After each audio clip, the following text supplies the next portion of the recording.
Assalamualaikum warahmatullahi wabarakatuh. We are from Group 1.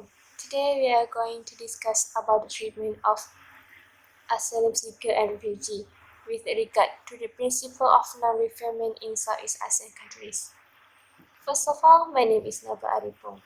My matric number 048031. For the introductions, an asylum seeker is individual who is seeking international protections in countries with individualized procedures. An asylum seeker is someone whose claim has not yet been finally decided by the country which he or she has submitted it. However, not every asylum seeker will automatically be recognized as a refugee, but every refugee is initially an asylum seeker. Well, a refugee is a person who has fled their country of origin and is unable or unwilling to return because of well-founded fear of being persecuted because of their race, religion, nationality, member of particular social group, or political opinion. Thailand, Malaysia, and Indonesia are the largest host country of refugees in Southeast Asia. However, those countries has long hosted considerable number of refugees and asylum seekers for various nationalities who seeking international protections and assistance outside of their home countries. That's all for me. Moving on to the principle of non-refoulement. Okay, now we go to the principle of refoulement. Before that, my name is Norshaza Amira binti Amil Hamzah. My metric number is 046966. The principle of non-refoulement form an essential protection under international human rights, refugee, humanitarian and customary law. It prohibits a state from transferring or removing individuals from their jurisdiction or effective control when there are substantial grounds for believing that the person would be at risk or irreparable from harm upon return, including persecution, torture, ill treatment, and other serious human rights violations.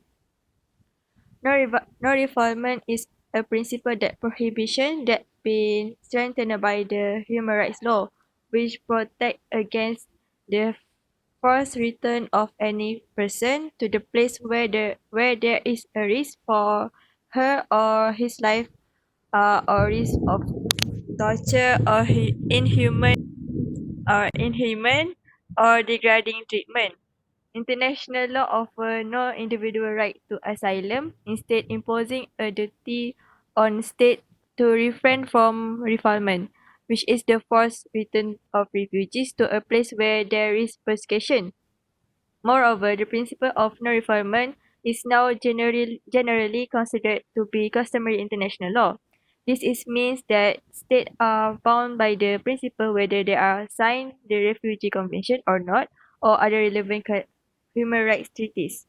The principle of non-refoulement is expressed firstly in Article 33, bracket 1 of the 1961 Geneva Convention relating to the status of refugee, which states that no contracting state shall expel or return a refugee in any manner whatsoever to the frontiers of territories where his life or freedom would be threatened on account of his life or on his race, religion, nationality, membership of a particular social group or political opinion.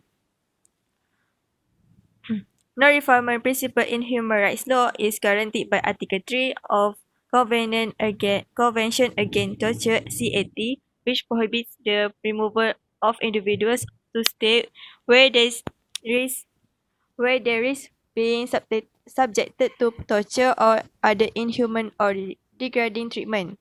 This also affirmed by Article 7 of the International Covenant on Civil and Political Rights 1966. At a regional level, the protection against refoulement is also guaranteed by Article 3 of the 1950 European Convention of the Protection of Human Rights and Fundamental Freedoms. Article 22 bracket 8 of the 1966 69 American Convention on Human Rights and Article 5 of the 1981 African Charter on the Protection of Human Rights people and People's Against People's Right, which is also known as Banjul Charter. However, in contrast to Europe, Africa, and American countries, Asia did not have regional human rights treaty with a prohibition against refoulement. The non-binding Bangkok Principle of 1966, recapitulated in 2001, include a robust non-refoulement protection. ASEAN's Human Rights Declaration of 2012 includes the right to seek asylum in another state, but only in accordance with the law of such state and applicable international agreements. That's all. Thank you. Okay, Assalamualaikum. I am Nadia Syafiqah binti Muhammad Nordin. My matric number is 047084 and I will explain the treatment of asylum seeker and refugee with regard to the principle of non-refoulement in Malaysia. Okay, as we know, one of the certain ASEAN countries, which Malaysia is not a signatory to the 1951 Convention relating to the status of refugees, nor is 1967 Protocol. And in addition, the country does not have a legislative or administrative framework that offers clear guidance for dealing with refugee populations. This does not absolve Malaysia from having to protect refugees inside its borders. However, Malaysia still provide the humanitarian consideration which give the protection towards individuals who seek the asylum or the refugee in the country. This can be proved by the case of threatening situation unfold at Malaysia's Kuala Lumpur International Airport, which involved two Cambodians who seek protection in Malaysia. The Cambodians already explained that they will face imprisonment if they back to their home country, but there's still numerous preparation taken to remove them from the country. Fortunately, as soon as they were detained, they were organization parties, including non-governmental organizations, media, and the National Human Rights Commission of Malaysia that relied in support of their release. With the support, these two individuals were given permission to enter Malaysia. This act of compassion by the Malaysian authorities, an act that aligns with their obligation under customary international law and other instruments such as the Universal Declaration on Human Rights. And from this case, you can conclude that Malaysians still give position treatment towards asylum seeker or refugee that arrive in the country despite it not bound to non-refoulement principle. So that's all from me. Thank you. Hello, Assalamualaikum everyone. My name is Muhammad Nabil bin Hud and my CAT metric is 047599. And today I will talk about the Thailand on how they treat the refugee and asylum seekers. So, Thailand refugee crisis continues to be a problem.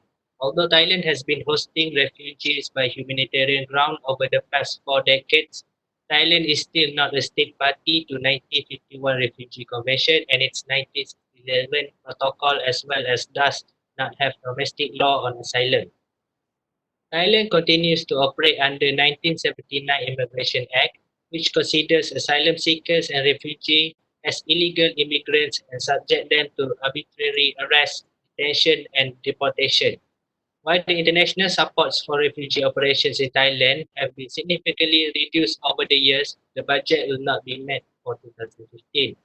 In reality, refugees have been displaced and found in mixed migration all throughout the country. Apart from the protected and encamped refugees from Myanmar, there is a large population of urban refugees who predominantly reside in Bangkok. Those refugees residing in camps along Thailand western border struggle to maintain basic human rights. Thailand bordering refugee camps have currently hosted over 120,000 refugees since the influx from Myanmar in 1984.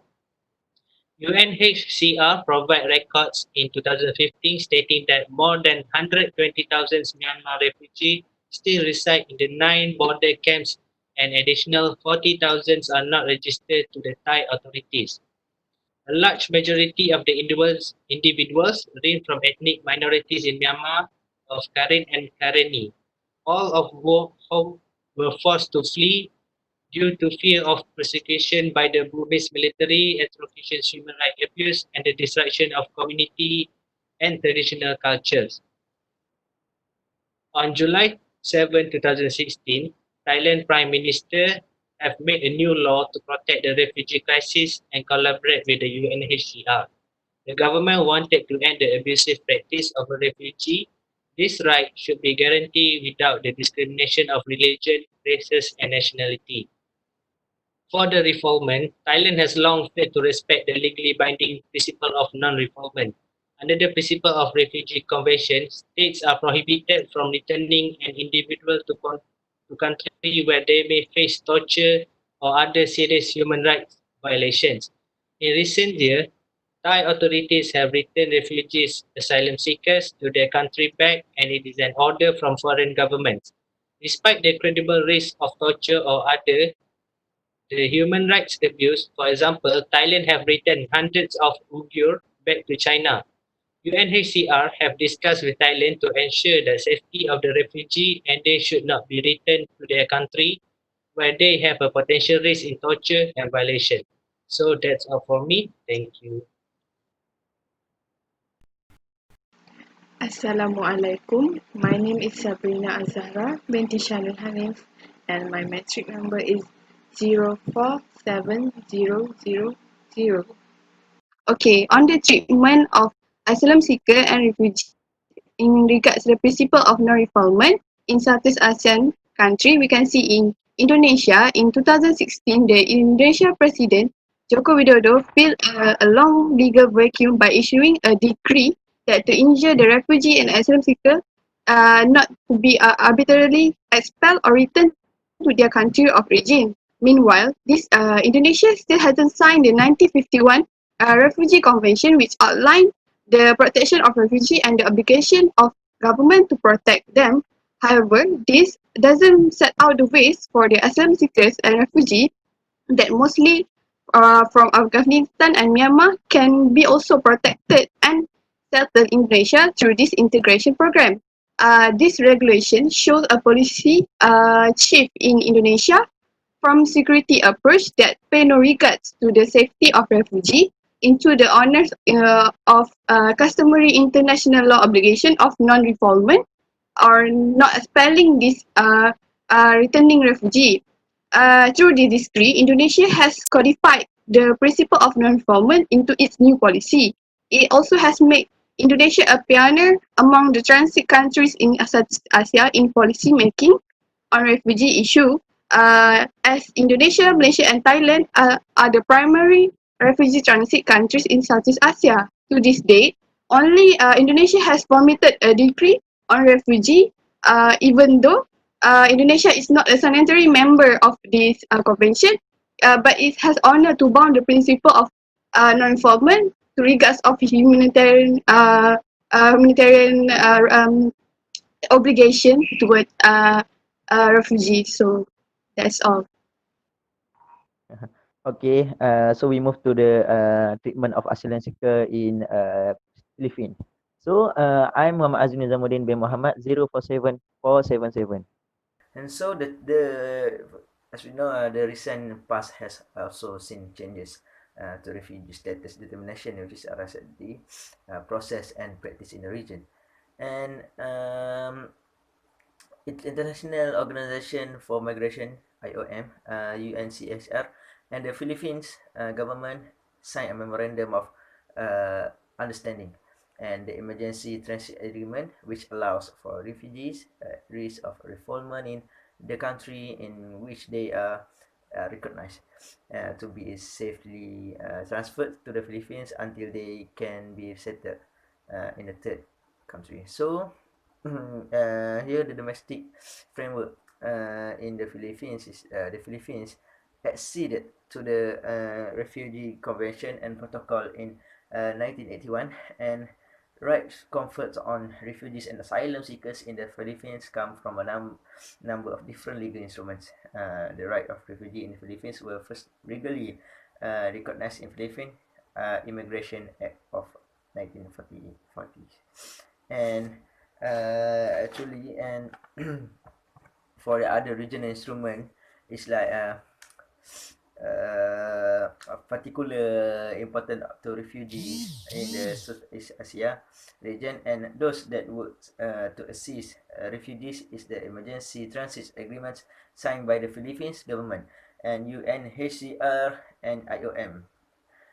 This agreement aims to provide emergency transit facilities for refugees in Philippines who are at risk of being sent back to countries from which they have fled, or those who need to transit in another country pending the processing of their claims, and their resettlement country must have agreed. Before refugee can be considered for transit to the Philippines, a resettlement country must have agreed to accept or to conduct further resettlement and processing of the refugee. This is to mitigate refugees becoming standard in Manila, Philippines. That's all from me. Thank you. Assalamualaikum, my name is Nur Zohaili, metric number 046620. So, to conclude, the principle of non-refoulement, which is the cornerstone of refugee law, enriched in customary international law. Under this principle, governments are prohibited from sending anyone to a country where they will be at risk of serious human rights violations. The national government in the Southeast Asian countries find ways to come to terms with the fact that they are simultaneously the countries of transit of temporary, short-term, and long-term residents for refugees, and then develop policies from that starting point. However, the protection space for asylum seekers and refugees in this region is limited and consistently changing. It is in this dynamic environment that asylum seekers and refugees must negotiate in a complex, protected, and non-transparent process. It is also in this environment that advocates must work to ensure durable solutions for the people they serve. It is also important to note that protections of asylum seekers and refugees is indeed a regional issue which require cooperations between countries, agencies, and NGOs, as well as to act unilaterally to overcome this issue in accordance to the national policy. That's all from us. Thank you.